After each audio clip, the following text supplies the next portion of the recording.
itu kan gini, kita akan menceritakan realokasi anggaran. Ada 5 triliun lebih, ada realokasi anggaran. Realokasi anggaran itu merubah belanja rutin pemerintah yang dianggap selama ini memboroskan anggaran pemerintah. Kemudian alokasi belanja publik tapi tidak memiliki kepentingan publik. Misalnya di dunia pendidikan, ada belanja 700 miliar lebih untuk TIK, sedangkan yang dibutuhkan oleh dunia pendidikan adalah ruang kelas baru, sehingga anggaran itu digeserkan menjadi ruang kelas baru.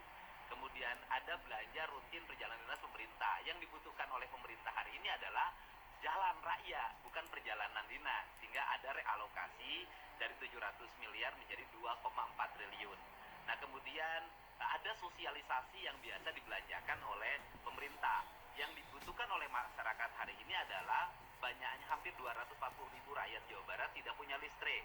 Maka ada realokasi hampir 250 miliar dari angka 9 miliar untuk belanja penerangan listrik warga.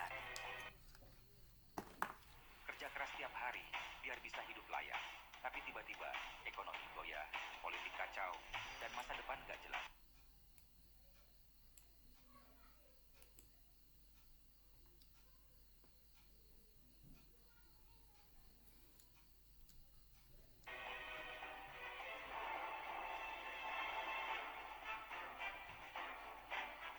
Assalamualaikum warahmatullahi wabarakatuh. Selamat malam, Sampurasun. Teman-teman semuanya, sepertinya calo proyek dan mafia anggaran di pemerintahan konversi persnya KPK kita simak videonya. Teman-teman, selamat sore. Assalamualaikum warahmatullahi wabarakatuh. Hari ini Senin 19 Mei 2025 akan kami sampaikan beberapa update kegiatan kursu ataupun penindakan dan juga dari pencegahan. Yang pertama, hari ini KPK menerima audiensi dari Gubernur Jawa Barat, di antaranya membahas terkait dengan perencanaan dan penganggaran di lingkungan pemerintah Jawa Barat. KPK tentu mendukung upaya-upaya perencanaan penganggaran yang efisien, transparan, dan akuntabel, dan tentunya tetap berpedoman pada prinsip-prinsip dan ketentuan pengelolaan keuangan daerah, sehingga upaya-upaya tersebut tidak hanya untuk memitigasi ataupun mencegah potensi terjadinya korupsi, tapi juga memastikan agar setiap rupiah anggaran negara ataupun anggaran daerah bisa betul-betul bermanfaat bagi peningkatan kesejahteraan masyarakat.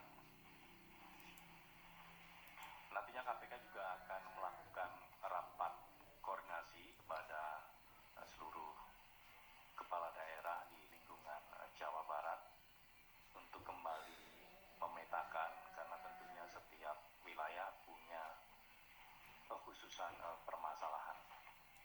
Dan dalam upaya-upaya pencegahan korupsi tentu juga dibutuhkan komitmen tidak hanya kepala daerah tapi juga jajaran DPRD. Terima kasih. Hari ini kami kedatangan Pak Gubernur Jawa Barat, Pak Deddy Mulyadi. Beliau menyampaikan banyak hal terkait langkah-langkah strategis beliau di dalam mengoptimalkan sumber daya yang dimiliki dari pemerintah Jawa Barat. Di mana diantaranya beliau mulai melakukan langkah strategis dengan memperbaiki perencanaan dan penggunaan anggaran yang ada di Provinsi Jawa Barat. Di mana prinsipnya beliau bahwa sumber daya yang dimiliki oleh pemerintah Jawa Barat ini harus kembali dan bermanfaat untuk masyarakat, baik itu jangka panjang maupun jangka menengah maupun jangka pendek. Dan ini beliau meminta kepada kami dari KPK untuk memastikan bahwa langkah strategis beliau ini yang pertama memang tidak menyalahi aturan, kemudian pelaksanaannya di mana bahwa itu harus ada yang mengawasi. Nah, kegiatan ini merupakan suatu langkah strategi yang kami apresiasi, dan kami berharap bahwa apa yang menjadi ide gagasan improvisasi dari Pak Gubernur Jawa Barat ini betul-betul membuat langkah perubahan dan kemanfaatan yang real kepada masyarakat Jawa Barat dan sekitarnya. Demikian, terima kasih. Silakan teman-teman. Izin Pak Demo mau bertanya, apakah program yang dikoordinasikan ini termasuk program siswa ke barat itu, Pak? Oh iya, yang pertama program itu kan gini, kita akan menceritakan realokasi anggaran. Ada 5 triliun lebih, ada realokasi anggaran.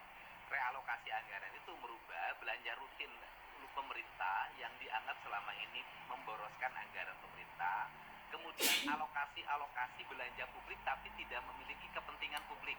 Misalnya di dunia pendidikan, ada belanja 700 miliar lebih untuk TIK.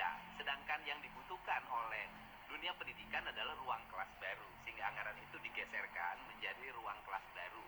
Kemudian ada belanja rutin perjalanan dinas pemerintah. Yang dibutuhkan oleh pemerintah hari ini adalah jalan raya, bukan perjalanan dinas, sehingga ada realokasi dari 700 miliar menjadi 2,4 triliun. Nah, kemudian ada sosialisasi yang biasa dibelanjakan oleh pemerintah. Yang dibutuhkan oleh masyarakat hari ini adalah banyaknya hampir 240 ribu rakyat Jawa Barat tidak punya listrik. Maka ada realokasi hampir 250 miliar dari angka 9 miliar untuk belanja penerangan listrik warga. Nah, seluruh rangkaian itu di dalamnya itu kan ada program pendidikan berkarakter yang di dalamnya merubah anak-anak dari punya sikap agresif tawuran, minum-minuman keras, kemudian korban game online, mengikuti pendidikan kedisiplinan, dan insya Allah berdasarkan rekomendasi dari psikolog dimungkinkan mereka besok sudah bisa meninggalkan barak untuk angkatan pertama. Nah, itu di dalamnya ada dan insya Allah anggarannya produktif.